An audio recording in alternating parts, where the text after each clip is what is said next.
In my last Real Roulette video a couple of years ago, I said the next film I would do would be The Villain or Cactus Jack, depending on where you are in the world. And I am glad I did, because it kind of represents the dichotomy that is kind of inherent in the concept. In the last movie I did, Ice Cold and Alec, was a really good movie, and The Villain or Cactus Jack is less than a good movie. I actually watched this a couple of years ago when I bought the DVD, and I never got around to recording it, and so I was like, well, I have to do it at some point.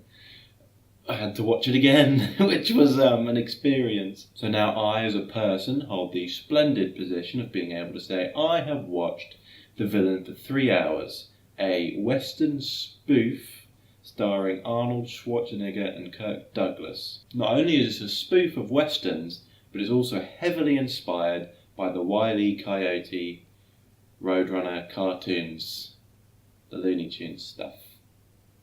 And yes, this is live action. So is The Villain good? No.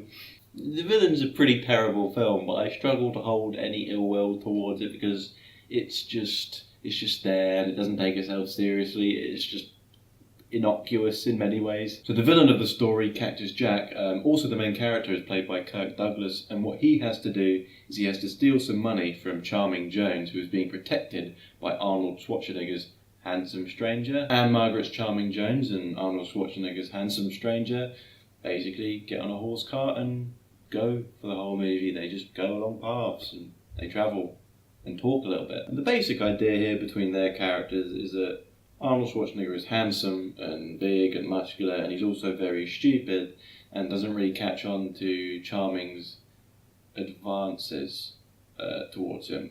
When I say advances, she does everything short of jumping on him and declothing him. And Kirk Russell, riding on his horse Whiskey, who is for some reason a character in and of themselves, employ a whole host of cartoon Roadrunner gags to actually catch these two.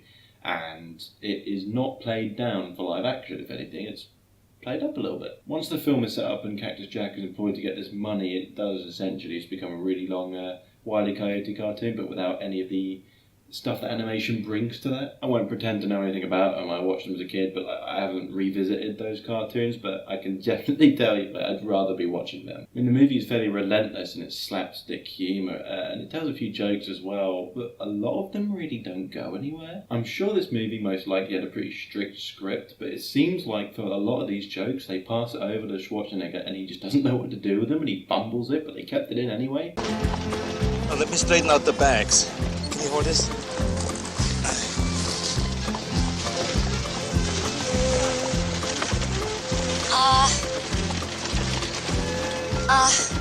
Are you gonna be long? I'll be right up there. What are you doing? I just tie down the bags. You got to be careful from here on. This is Indian country.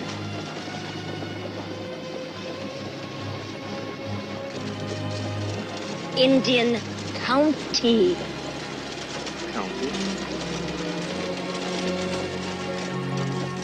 And those scenes give the general gist. The movie isn't funny, the told jokes aren't funny, and also the slapstick isn't funny. It lacks that comic exaggeration that can be achieved with animation. And when they attempt the exaggeration, it just comes across as weird and unnatural, not in a funny way like in the cartoons, but just in a what's happening, it looks wrong way. Yeah, and I mean, it's kind of amusing to see Kirk Douglas, a veteran actor, even at the time this film was made, doing these silly things like pouring glue on a train track, and even there's a scene where he paints a tunnel and they go through the tunnel and then he goes like, what's happening? And he walks into the tunnel. It's funny to see him doing these things, but only really on a conceptual level. It's only ever amusing at best and not for very long, which is to be expected. The guy is actually like the last living member from the golden age of Hollywood. His 101st birthday is today when this video releases, so happy birthday, Kirk. I'm sure you've done better. So on top of the film not really being funny, and also not really, despite being labelled as a Western spoof, actually spoofing anything interesting, it also gets a bit creepy at points. I mean, the whole point of Charming here is she's like the town tart, and she's trying to get around with some people, you know, whatever. But I don't think that means that Cactus Jack is able to, for the whole movie, talk about stealing her and ravaging her when she goes to kill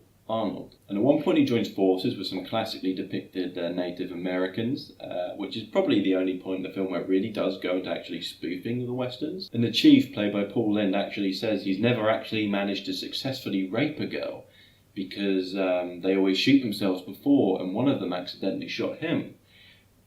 It's all a joke. It is all a joke, but it's really though? It just feels a bit off, and it would be fine in concept as our main character is the villain, except for the fact that, spoilers, he does get the girl. I mean, she consents to it, but, you know, it's kind of like, oh, it's fine, you've been fine this whole time, here you go, trophy wife.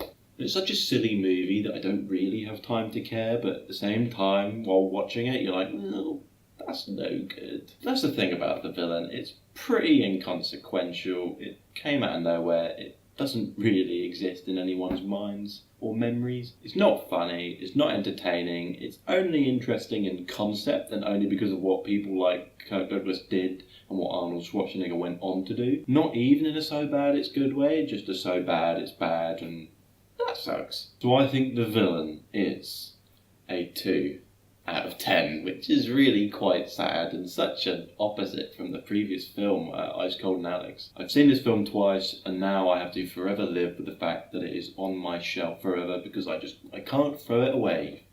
I like to have things more than I hate this film, if that means anything. So as this is a real roulette video, the next thing to do is to draw a number and pick a film. The number I picked was 666. But luckily I can see that the film is Enough Said from 2013, and all I know about it is that it has James Gandolfini in it, and I love him. So I'm looking forward to this. Guys, I hope you enjoyed this. Like and subscribe if you fancy it. I do. My room does look like the room from the end of A Space Odyssey, doesn't it? I will decorate it. I will decorate it.